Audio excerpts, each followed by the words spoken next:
What happens when you take a closer look at the natural strengths that have been shaping your life all along? In today's episode, I'm sharing a real conversation with Laura, who works with women returning to the workforce after taking a career break. Laura recently took the CliftonStrengths assessment, and we sat down for a mini strengths debrief to explore what her results reveal about how she works, connects with people, and serves her clients. You'll hear how strengths like achiever, relator, and learner show up in the real world. From the way Laura builds trust with the women she works with, to the tension many high performers feel between learning more and actually taking action. If you've ever wondered why certain types of work energize you while other things drain you, or why you naturally approach challenges the way you do, this conversation will give you a glimpse into how powerful it can be to start with your strengths. Welcome to the Discovering Your Calling podcast. I'm your host, Sheri. I'm here to help you unleash your strengths and get clarity on your calling.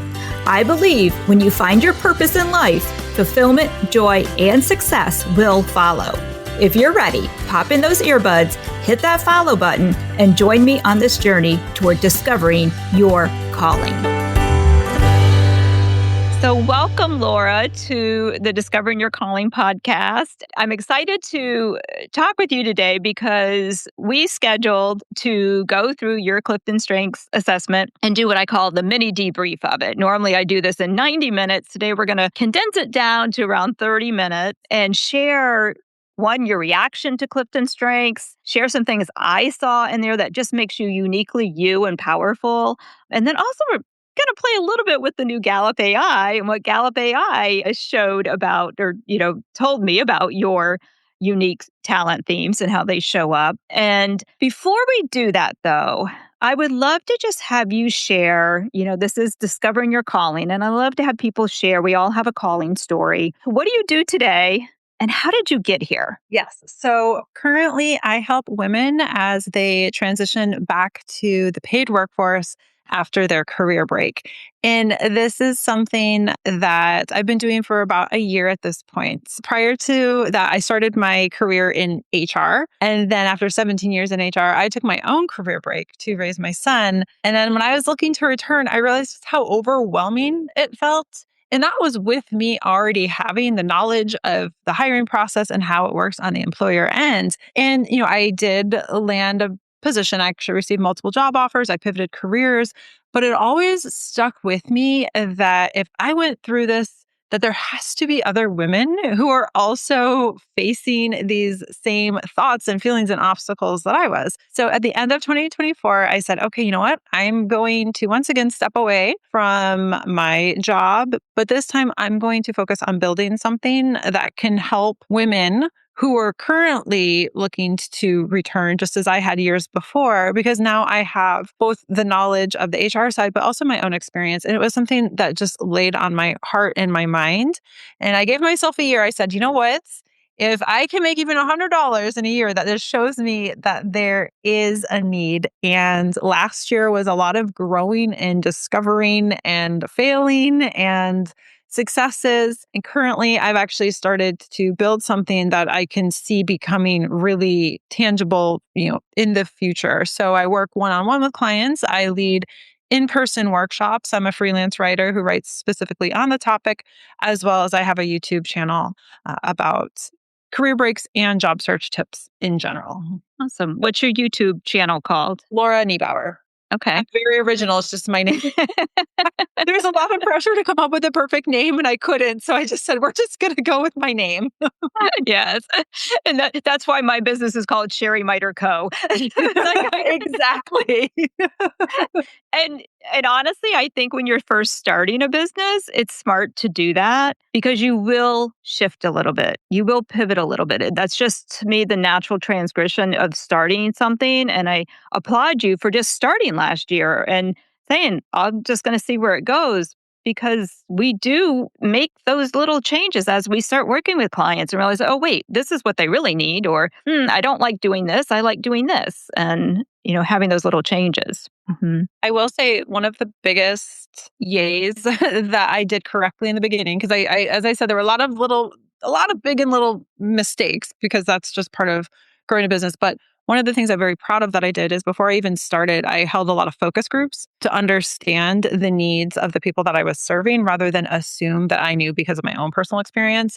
And that was so eye opening because some of the things that I thought I was only experiencing, I was like, oh, I'm not the only one. And so I was able to tailor a bit of how I approached things because I had a better understanding. So while, I take it, but there are a lot of things I did right, but that was one of the biggest ones. That's brilliant. Yes. Yes. Focus groups are so helpful and just really finding out what do people actually need and what are they saying they need? Because we tend to have those tech terms. We speak in our terminology that means nothing to anybody else out there. And that's Yep. a whole marketing class we could go into. It's not the purpose of today's, but that is a brilliant thing you did. Wow. And I also love in your story that, part of my whole Discovering Your Calling Academy, one of the steps we get to is I call it your purpose or your problem is your purpose. And that's exactly what you did. Right. And I do think that's what a lot of businesses are born out of, right? You've reached a point of frustration or, just feeling like, why doesn't this exist? And then you take that step to make it exist. Mm-hmm. And I mean, that is something that I think all of us in some capacity in our lives have something that needs to be solved. So, Yes, yes, the problem that we've experienced or we see in the world. And, that usually can relate to our purpose, what we're designed to be here. But it's not many. And I don't know the percentage. That would be an interesting. I don't know if the data is even out there for this, but how many people actually do step up and say, you know what? I see this problem. I've experienced this problem. And now I'm going to be the one to do something about it. I don't think that's many. And I applaud you, Laura, for doing that. I don't think it's many either because, there's one thing to say, oh, I recognize a problem and I myself have created a solution. And then the other side of it is how do I build something from this? What's the next step that I take? Where do I begin? There's all of these questions and it can be overwhelming. Absolutely. Absolutely. I know you and I've had a couple conversations around that. And that's what we both do is help people figure that out and take the little steps. What are the next steps so you can do that?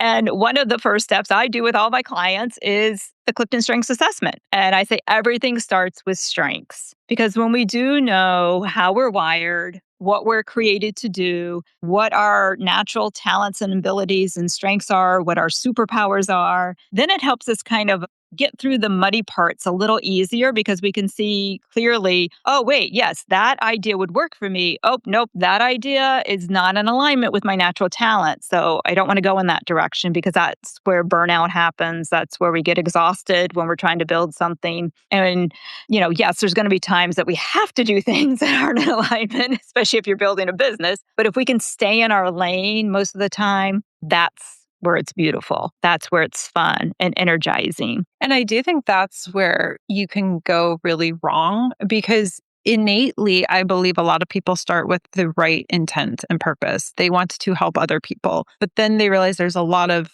things they don't know about how to achieve that. And they get derailed with, I don't know how to do that. And then they get overwhelmed and it pulls away from, like you said, what their calling is when you have to deal with all of these other aspects. And unfortunately, when you're beginning, it is going to fall on you. But to your point of figuring out like what your strengths are and even recognizing that it's okay if this is more challenging for me because this is not where I'm aligned. It might be a temporary thing until I can outsource it or do something. But even recognizing that because I think you can get stuck into the, I'm not good at this. I'm not moving forward in this instead of saying, this is not naturally where I'm aligned and it's okay. I'm still going to figure it out because I have to right now. But I am going to also focus on all that I am aligned with and that I do enjoy. And having that recognition of that is for me really key. Right, right. And that brings me to where I want to start with your Clifton Strengths report. Because as I shared earlier, I do have some fun things that Gallup AI said, and what I noticed in there. But I want to hear what was your first impression when you received your assessment back? And then the quick follow up is just, were there any burning questions you have before we jump into the details I have to share? Okay. So my first impression was just me nodding along.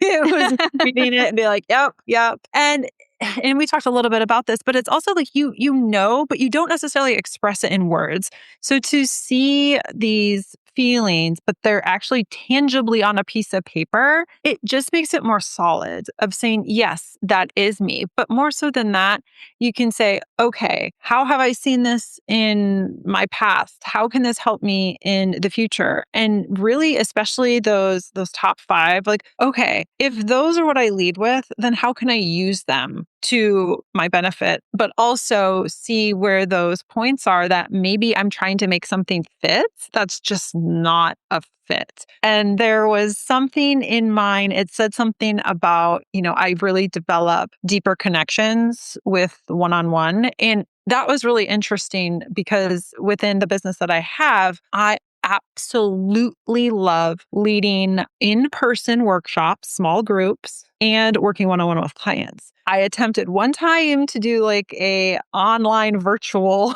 thing and it fell off and I felt like, oh, what's wrong with me? I didn't do it right. But now like when I read this and I realize, well, me being on camera with a bunch of people whose cameras are turned off, the connection isn't there and it's not what I gravitate to. So why am I trying to force that? So that was interesting to look at in the lens of what areas am I trying to force it and maybe saying no.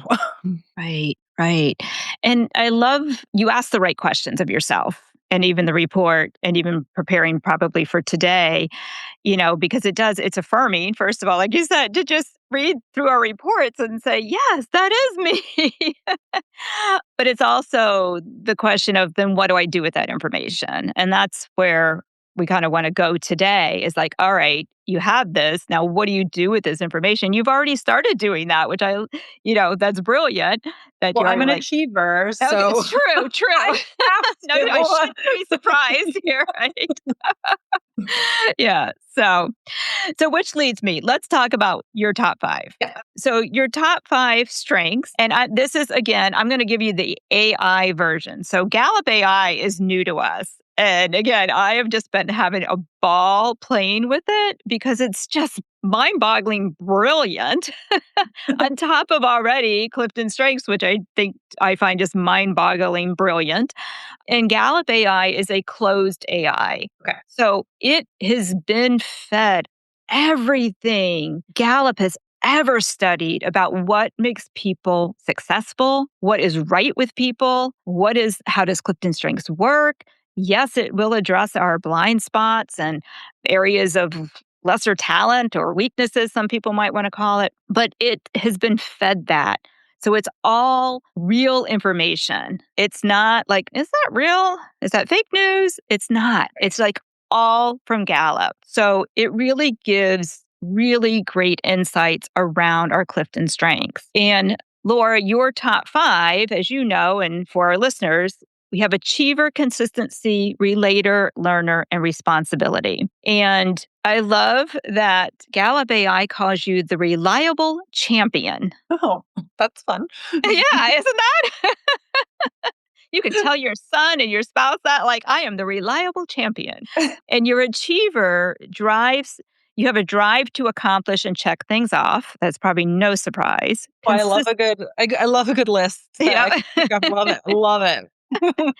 Consistency equals fairness in treating everyone by the same rules. Relator equals depth over breadth in relationships. You already addressed that a little bit. Learner is energized by the process of learning itself. And responsibility equals psychological ownership of commitments. And we're going to get into a lot more of how, and actually I'm going to do it now, how achiever and responsibility. So number one's achiever, number five is responsibility. What that means for you and for your clients and probably your family even, is you will move heaven and earth to deliver for your clients, for your friends, whatever. And your consistency ensures everyone gets your best. Your relator builds the trust women need during vulnerable transitions. And your learner keeps you current on what's actually working in the job market. And that isn't common. This is Gallup AI telling you this.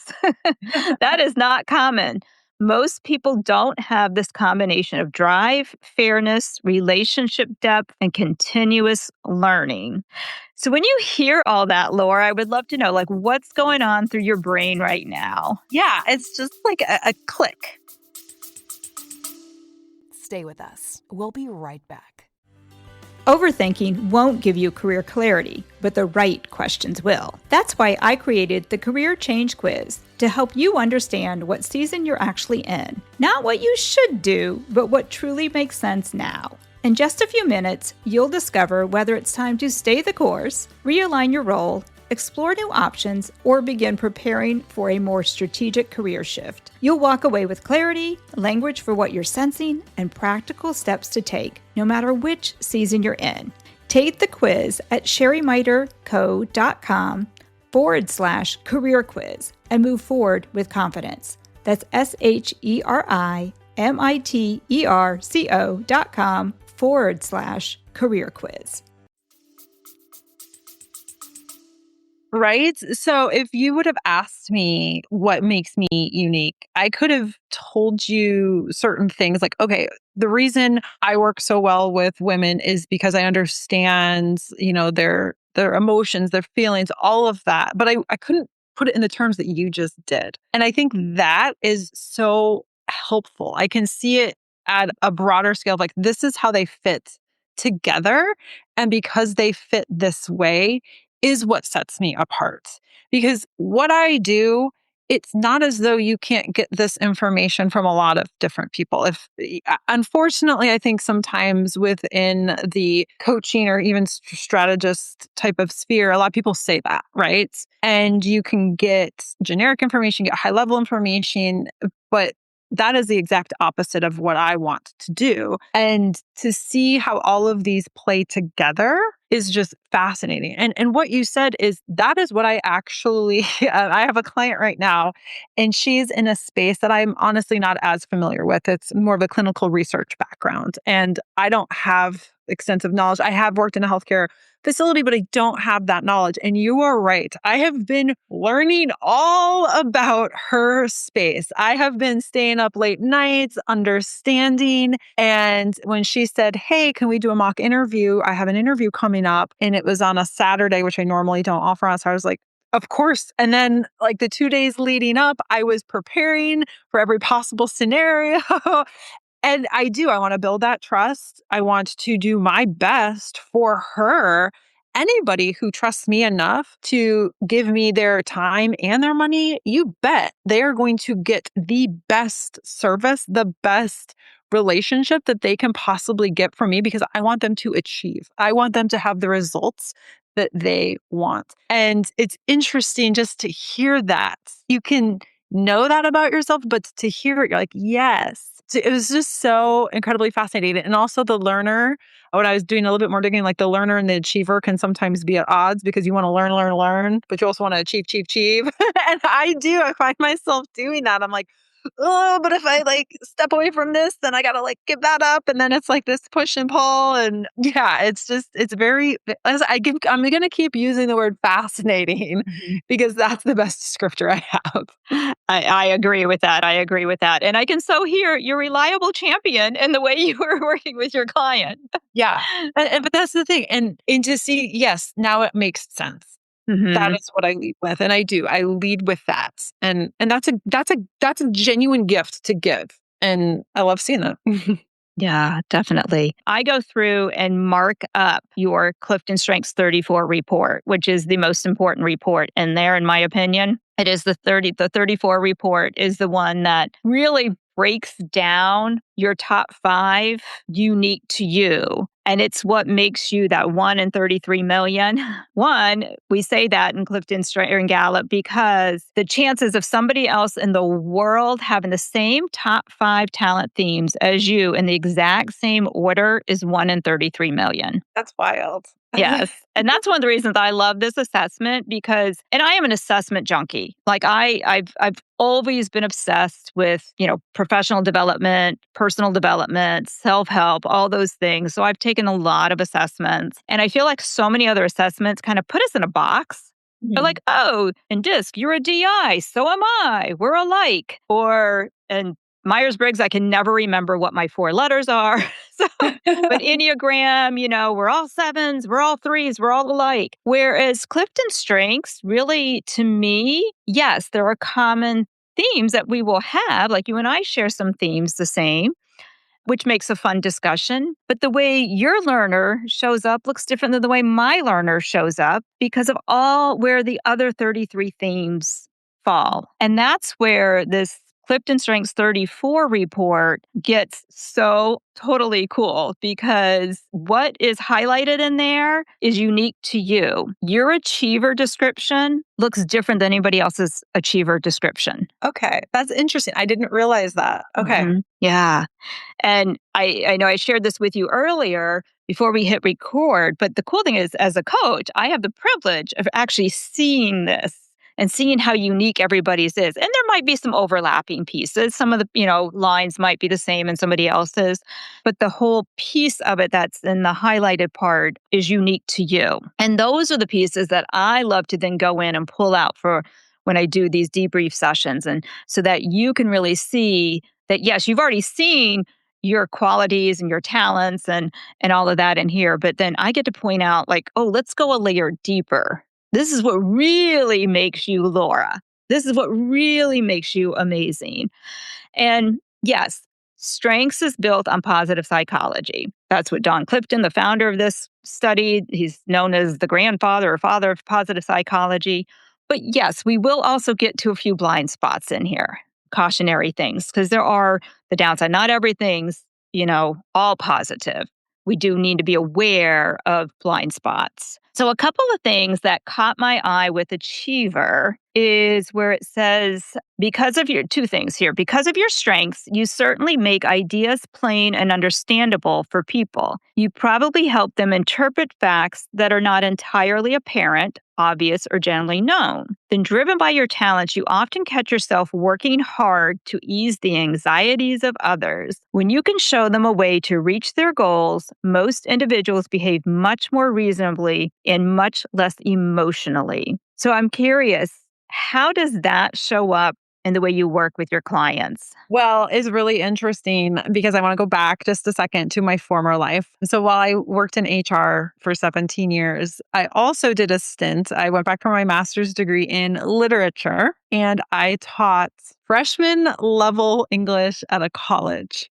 And the part about me taking these concepts and like making them relatable and breaking them down, like there's no better example than taking an obscure piece of literature and connecting it to an 18-year-old and what they're going through. And when I read that, I was like, ding, ding, ding, ding, ding, because every time at the end of the semester, and I would keep all of the reviews, they would be like, oh my gosh, you made this so interesting. We actually understand this now. We never thought that, Death of a Salesman had any relatability to anything that we did in our lives. And now we see it. And when I read that, I was like, yes. And I always think like, if you can get an 18-year-old at 8 a.m.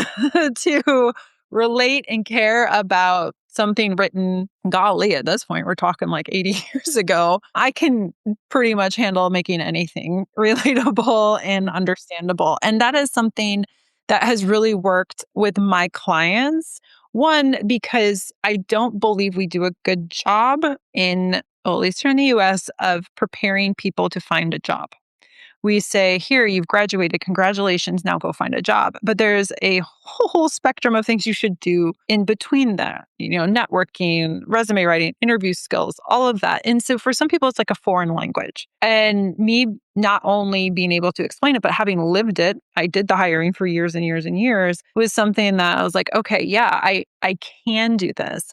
And around that, there is a sense of putting other people at calm too, right? Because it's such a big thing. When you are looking for a job, a lot is writing on the line. And I want to show up as that person who both says, here's what it means in plain English, but also like, I've been there, I've done it, we're going to get you there too. And so that's where it shows up a lot while I work with clients one-on-one. Mm-hmm. So it works with both students and adults, apparently. Right. And again, I applaud you for taking the time to really because that's exactly when you take the assessment, what I recommend people do is like, try to take what you're reading and then pause and think about when has this shown up in my life? Look for your own examples of where your strengths have shined because your strengths, I totally believe, and this is what Don Clifton believed, it is your thumbprint, it's your DNA. And I mean, I like to take it even to the religious realm of that God designed you. He put these talents in you when he created you. So you've had them your entire life, but you may not have realized that they were a talent. And most of us don't develop them into strengths until we really become aware of them because it's different to like a talent. It's in there. It's there waiting for you. It's like muscles. But a strength is when we take it and we see that like, oh, this is where I've used it before. This is how I can use it now. You develop it, you work at it, and then it becomes this strength and superpower of yours. It's so interesting that you say that because when I read that, I found that so just eye-opening because yes, like we all innately have talents. And when I was in third grade, we had to we did a time capsule and you had to write what you wanted to be when you grew up, like where you saw yourself, all of that. And I was like, I want to be a teacher. And it was because one, I love learning. And I guess if I had my perfect, like ideal job, it would be to be a student forever and get paid for it. I just love learning. But you're kind of doing that now. You get to learn about your clients. I am. And that's why I love it. Yeah. Like, I mean, I love what I do, but I also love the component of kind of like with it. I've realized no person is the same, right? Every single client I work with has their own unique story, skills, abilities, interests, what they have professionally done, what they've done as on their career break, because to me, experience is experience. I don't care if you're paid or not paid for that. And then learning about how to craft what they did, what they want, where they're at to where they want to be. So you're correct. Like the learning is something that I continue to do and is super fascinating to me as evidenced by. The other thing that stood out to me on your report, and again, was really one of the ones like, oh, that's an interesting thing that they put in here, where it says, when the assignment demands extra time, you would be wise to honor your body's natural rhythms. In other words, if you're a morning person, work in the morning, work in the afternoon if that's when you hit your stride. Work in the evening if that is when you think better. Work around midnight after everyone has gone to bed if you are someone who usually stays up very late. And I know sometimes our life doesn't allow us to work. You have a 7-year-old and, sometimes we can't do that. But I'm curious how that shows up for you. Like when you think about do you know when your peak time is? So that's an interesting one. And it's something I struggle with. And reading that actually made me think more about it because if you would have asked me, I'm like, I'm fine, whatever, right? But then that's kind of a blanket, easy answer to say. And when I really drill down into it, I'm not a morning person.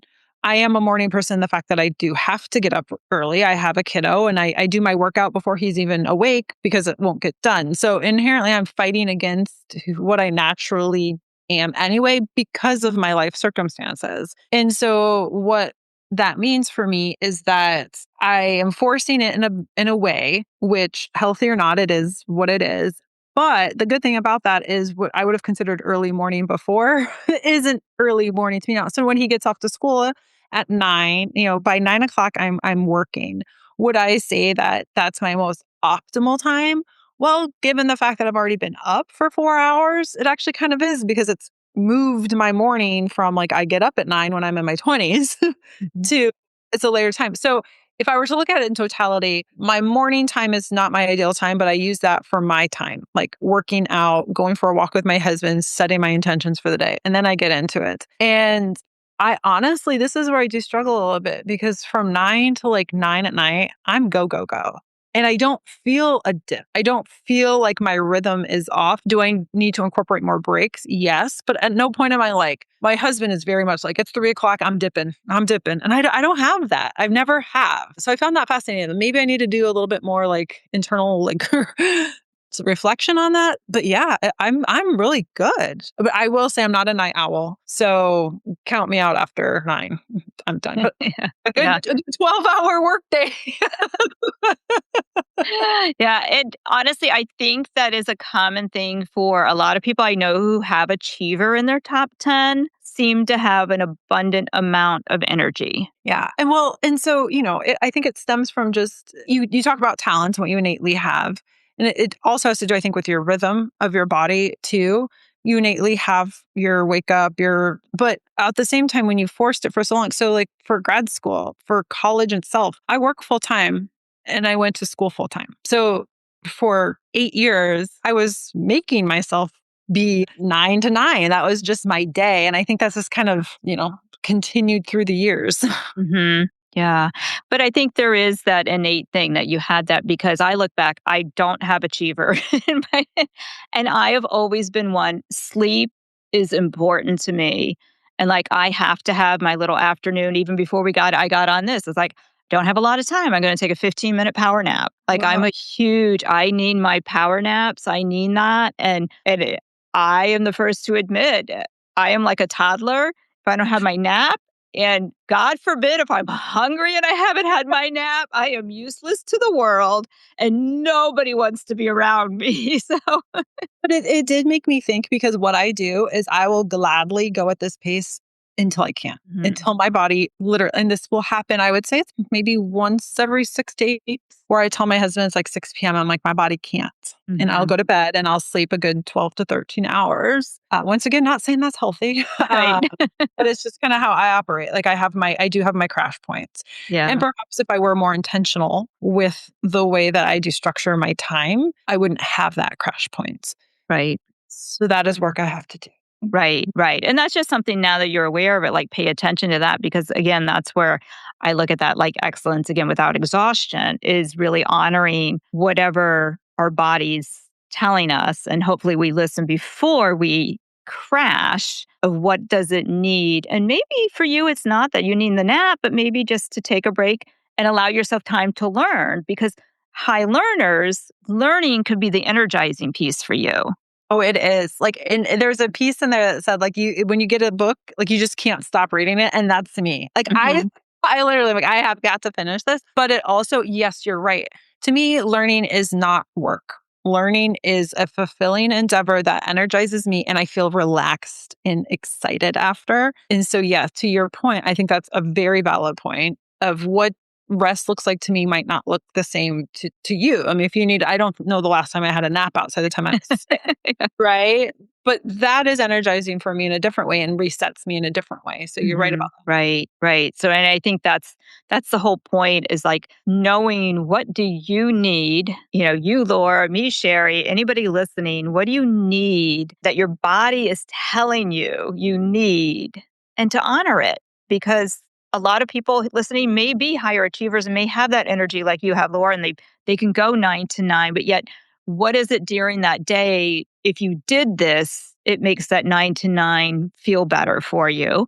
And then there's others of us that have lower energy levels that we need to honor that too. And it's, again, goes back to one of the things you said initially is like, we can't fight it. If I tried to do 9 to 9, I could get away with that for probably 3 days. I've done it. I've had to do it, especially my direct sales days. And June was the end of our year. I did a lot of late nights. But when July 1st hit, I was useless to the world for about a week.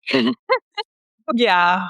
Yeah. And I do think to the point of kind of what I don't like the term downside, but something to watch out for is that I can't turn off. I can't. Right. I mean, Right. I say I can't, you can do anything. It is very, very difficult for me to turn off. Right. And that's the combination of you have the achiever with responsibility. And that is a great combination, but it is a combination that you definitely want to know when the caution signs are going, because those two talent themes together are saying like, oh yes, I can do that. Yep. And I can get it done right away. And you can count on me to get it done. Yep. And a lot with responsibility, one of the things I share with people is, and I'm married to somebody with high responsibility, is for every yes you say to someone or something, it is a no to someone or something else.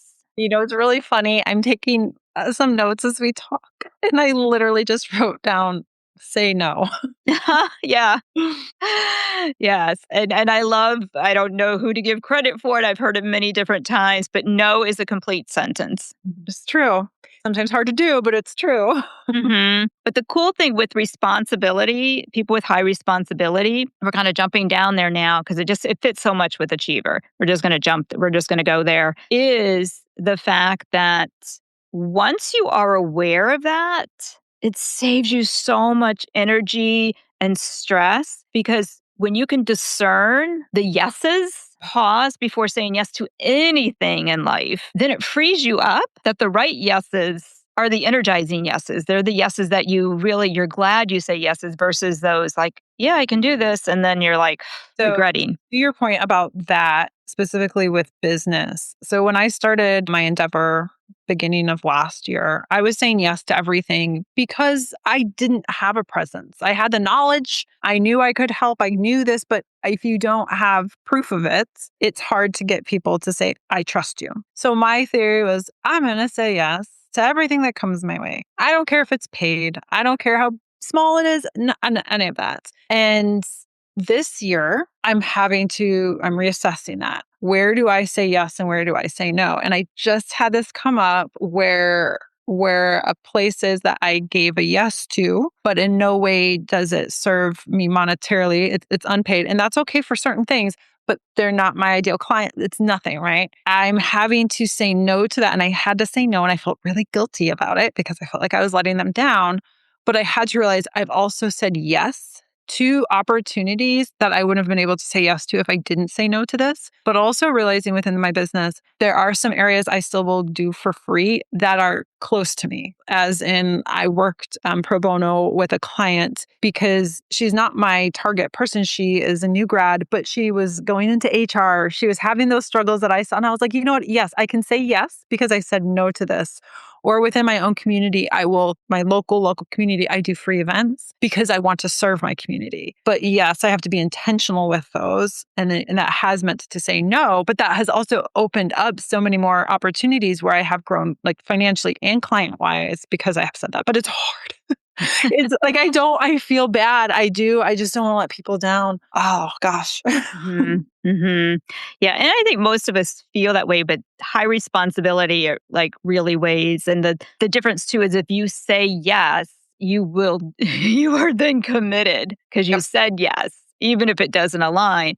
So that's where with responsibility, what you are already doing so well of pausing before the yes. Because once the yes is said, it's done. and as an achiever, I will give my absolute all. And that takes it. And so that's the thing. It's not just an event, right? It's all of the work that leads up to that, the hours and hours of prep. Well, is that the best use of my time for my business? Right. And so it's interesting to look at the CliftonStrengths through that lens too, because you look at it personally, but then when you have a business looking at it through that lens, it just is very helpful. Right. Right. And a lot of times too, the responsibility is, and I know I don't remember if it was before or after we hit record, but that you have the day off and you promised your son. And that's a really good thing to do too in the personal life is make a promise. Yep. Especially if you high achiever, responsibility in there because you want to work, you want to do things. So to take a day off to just have fun, that is the checkbox. That's the goal of the day is we're going to do blah, blah, blah, blah, blah. Have your goals for the day for fun. So you can still feel like I checked boxes, but promise that day far in advance because now you're committed to your family member. Yes. And yes, I think we talked offline, but yeah, my son has spring break next week. And so it's hard because as a parent and as if you have any type of, whether it's paid, unpaid, whatever, you have to balance being there, but also like you can't just take a whole week off, especially if you're trying to build something. But I also realize he's 7 years old and he's only been 7 for 1 year. This is the spring break when he's 7 and I want to show up for him, but that meant I had to build it in and that's okay. But I think I told you this before, the look of excitement on his face when I said, I'm going to be completely off that day and spend it with you. It was like,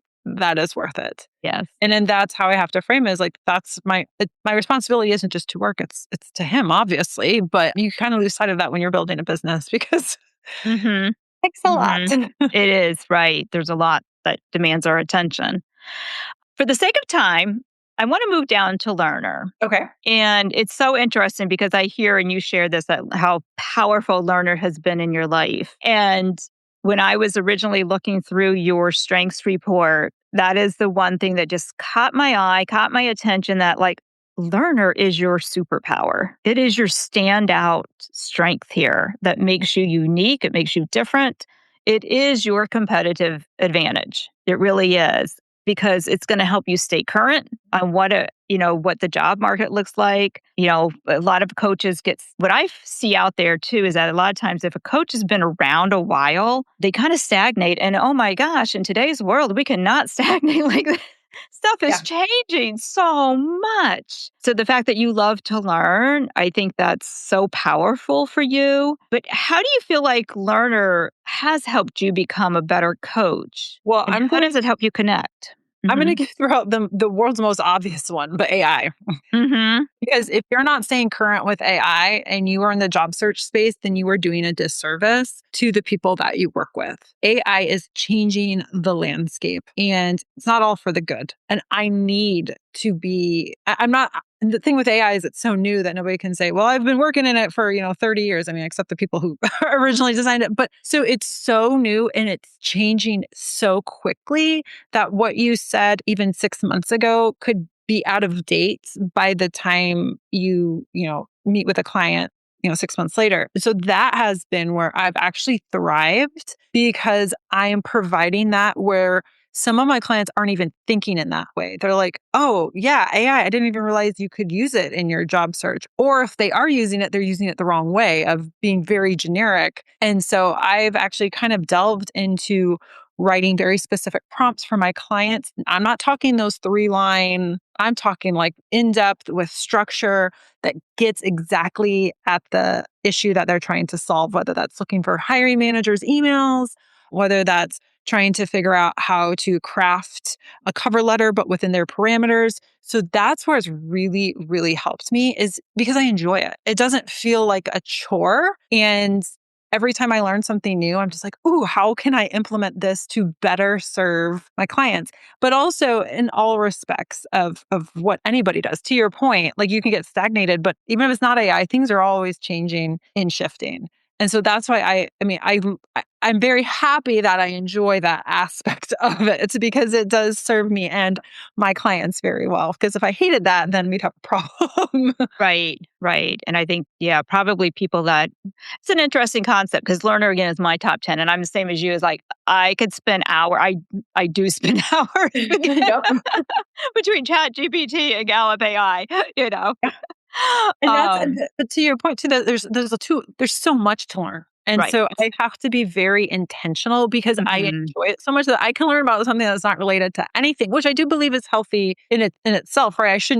All I'm learning shouldn't just be the work I'm doing. I need to learn for fulfillment and all of that. But then I get sucked into that rabbit hole and true story, I'm learning what it was like to live in the Depression and how people survived on the farm because I'm fascinated. Right, right. And there does become a spot too where we can go in, and I'm totally guilty of this, going into learning mode so much that we forget to activate. Yep. We forget to take what we've learned and then put it into action.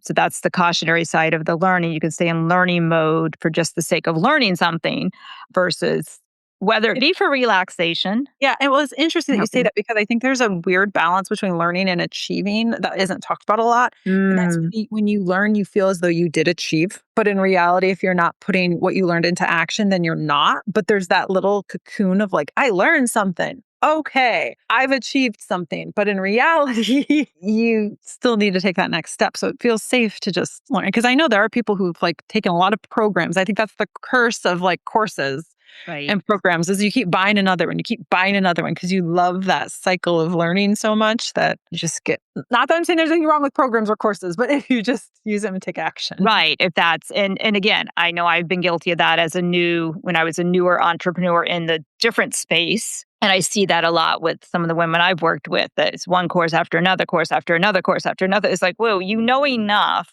to get started, do something and then take another course later. Because the other part about learners is that we do need to be learning something. Otherwise, we don't feel like even on vacations, I have found if I'm not learning something, and whether it be that I'm reading a good book, but more likely than not, I like to do something. I'm not a big museum person necessarily, but there's got to be something I learn, whether it's a new skill or I learn something about the town we're in, or I have to feed my learner even on vacation somehow, or I don't enjoy myself. It's weird, It's a funny thing. My husband makes fun of me that wherever we visit, I have to do a tour or I have to do a museum that covers the history of the city or town. I have to. That's my non-negotiable. Yep, that's your learner.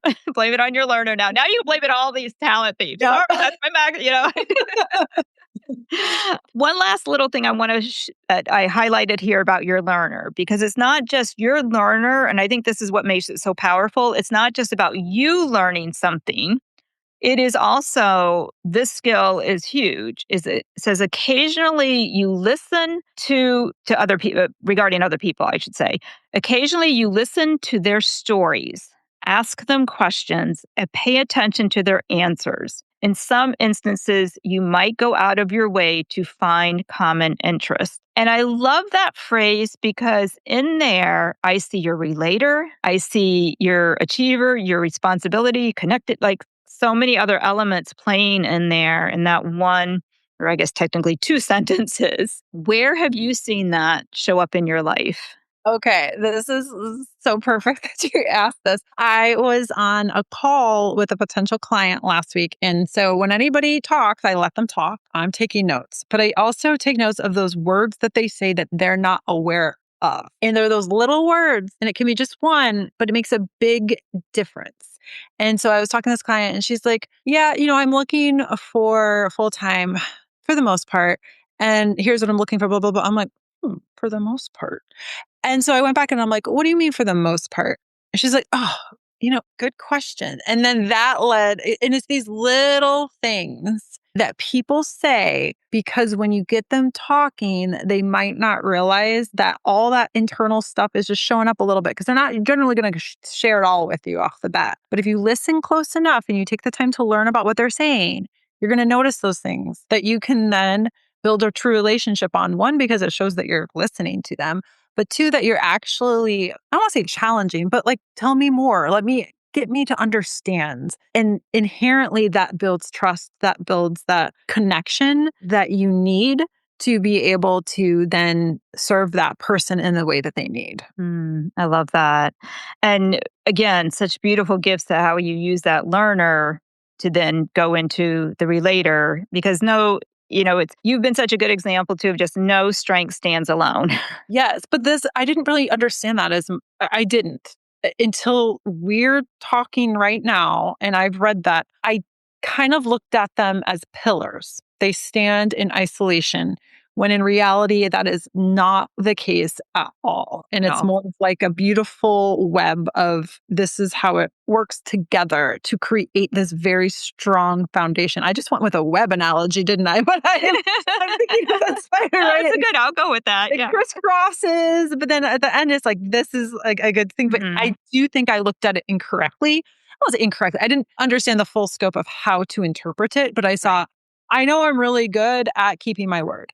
I know I'm really good at being a student in learning. I know I'm really good at, and it was siloed, but they're not. No, not at all. And even a couple quick little tidbits about CliftonStrengths as we wrap things up here, but is that even the order, some people get so fixated and like, that's my number one talent. And yes, is it your most dominant? Is it the one that probably shows up the most in your life? Absolutely. And again, strengths is how you naturally think, feel, and behave. People probably see it in you. If you share your report with somebody, they're going to say, oh, yeah, I see that. Sometimes more than we see it in ourselves. Depends on our self-awareness.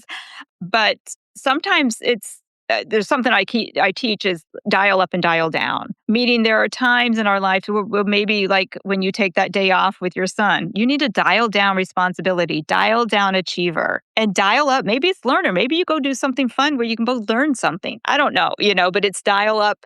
You want to mentally dial down some talents and dial up some other ones. And they can be the ones to shine in that thing. And the more you are aware of your talents, the more you can recognize like, ooh, in this situation, this talent theme is not going to help me. It's going to get in the way and I need to dial it down. And which talent theme do I need to pull from and dial up? And it's very interesting. that you say that, because as I'm looking at them, I know we didn't really talk about consistency, but that's number 2. And that's interesting of the way I like treat people the same and how I need to be more cognizant of that because not everybody is the same. But I'm like, hey, like that's how I go about it. But dialing that up or down because I'm very high level with them. Like if I can do it, you can do it. But that's not, I mean, not everybody is the same. So being aware and like I love that dial method of thinking about it. Mm-hmm. Yeah.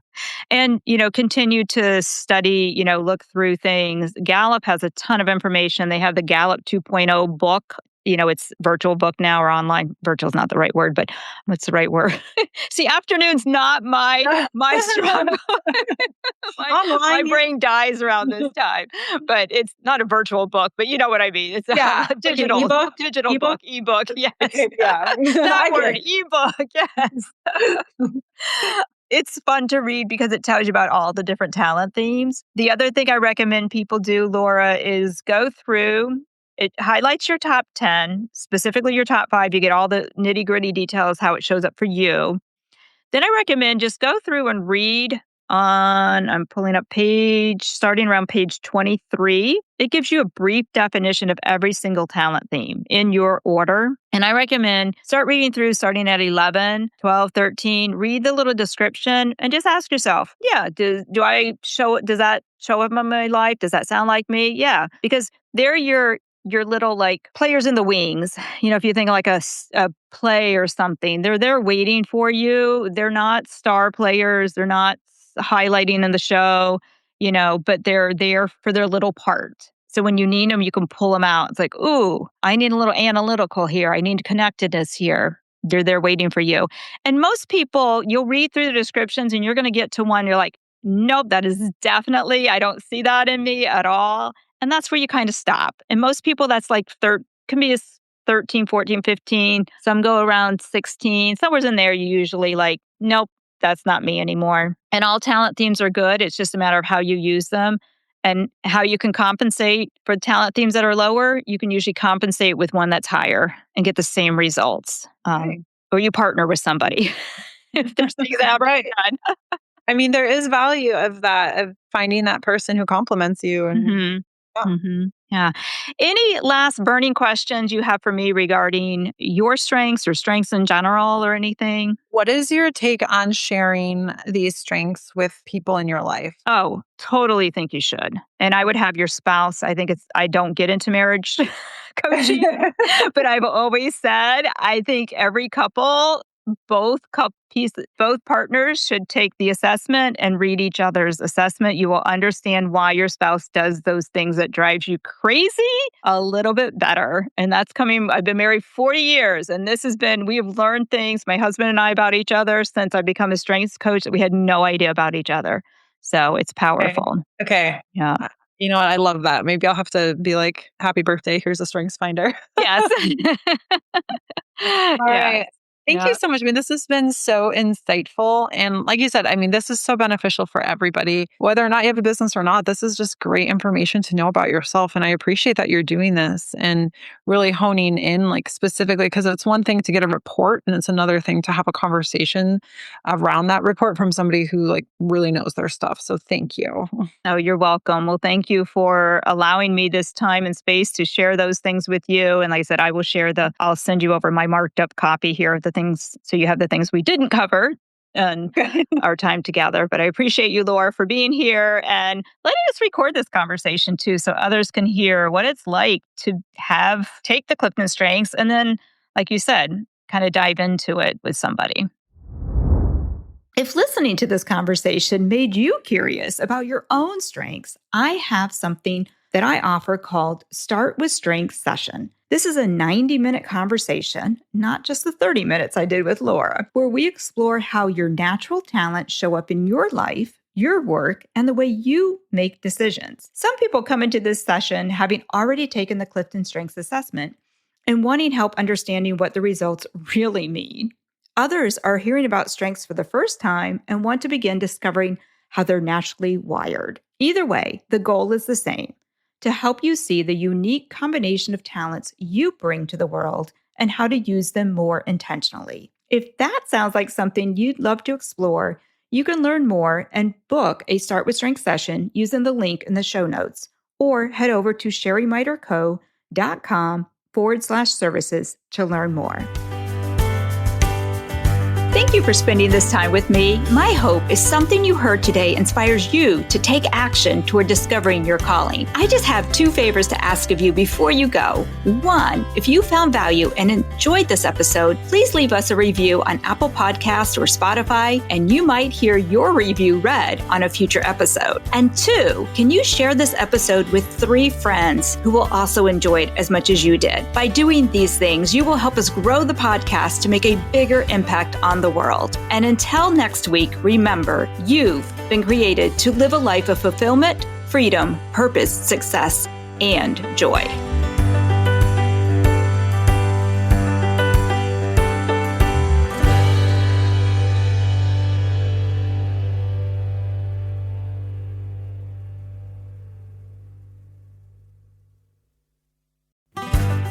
Do you ever feel like you've checked all the boxes of success, but deep down you still wonder, is this really it? You're not alone, and that's exactly why I wrote Discovering Your Calling, the Ambitious Woman's Guide to Finding Fulfillment, Freedom, Impact, and Joy. One reader said, "This book is more than just a career guide. It's a catalyst for transformation." Another called it empowering, insightful, and exactly what ambitious women need. Inside, I'll walk you through 8 powerful phases or waypoints to help you uncover your strengths, reignite your dreams, and finally create a career and life that feels like it was designed for you. Don't keep drifting. Don't keep settling. Your calling is waiting, and this book will show you how to claim it. Grab your copy of Discovering Your Calling today, available now on Amazon.